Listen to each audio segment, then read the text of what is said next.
Monsieur le ministre, il y a beaucoup de sujets que je voulais aborder qui l'ont été brillamment faits par mes prédécesseurs, notamment sur l'enseignement des langues nationales.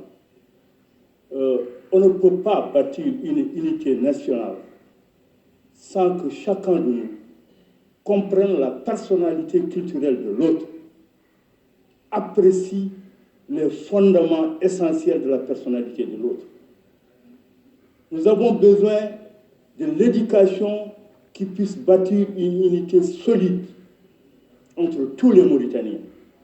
Ce n'est pas l'arabe contre le pulaar, le soninké ou le wolof. C'est l'arabe et le pulaar et le soninké et le wolof et le bambara et tous ceux qui voudront être Mauritaniens ensemble qui doivent se comprendre. Construisez-nous cette école-là, fondatrice d'une unité nationale solide, basée sur la considération de chacun. C'est cela que nous voulons. Et en plus de cela, l'utilité, il l'a dit tout à l'heure, dessiner un coq. L'enfant arabe dira tout de suite dikoun, avec tous les développements nécessaires pour le dikoun. Mais l'enfant pulaar ne le pourra pas. Dites-lui ngori, il dira tout ce qui est lié au ngori. L'utilité d'enseigner nos langues est un raccourci vers le développement rapide de notre pays. En plus, Monsieur le ministre, il se pose un problème très sérieux. Il faut que vous trouviez un mécanisme de résolution de ce problème entre vous et l'État civil. Aujourd'hui, on dit que tout enfant qui n'a pas une carte d'identité ne fera pas l'examen, n'ira même pas à l'école. Or, 80% de la population est handicapée par cette carte d'identité. Les adultes d'abord, avant les enfants qui n'ont même pas 10 ans. Vous allez éliminer une bonne partie de notre population qui ne pourra pas prétendre à l'examen parce que tout simplement, l'état civil n'est pas opérationnel pour faire ses cartes d'identité.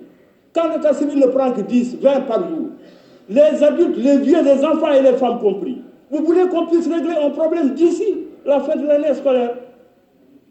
Trouver une solution. Il ne faut pas prendre des mesures intempestives. Il faut aller par étapes. Monsieur le ministre, on a parlé du déficit de l'enseignement. Déficit de l'enseignant, il y en a à Nouadhibou. Il manque d'enseignants. Il manque de statuts pour les enseignants. Il manque de politique sociale pour les enseignants. Rien n'est fait. Ils ne font que recevoir des promesses d'affectation de terrain, de construction de logements. C'est encore respectable que nous respectons et que nous devons ce que nous sommes aujourd'hui.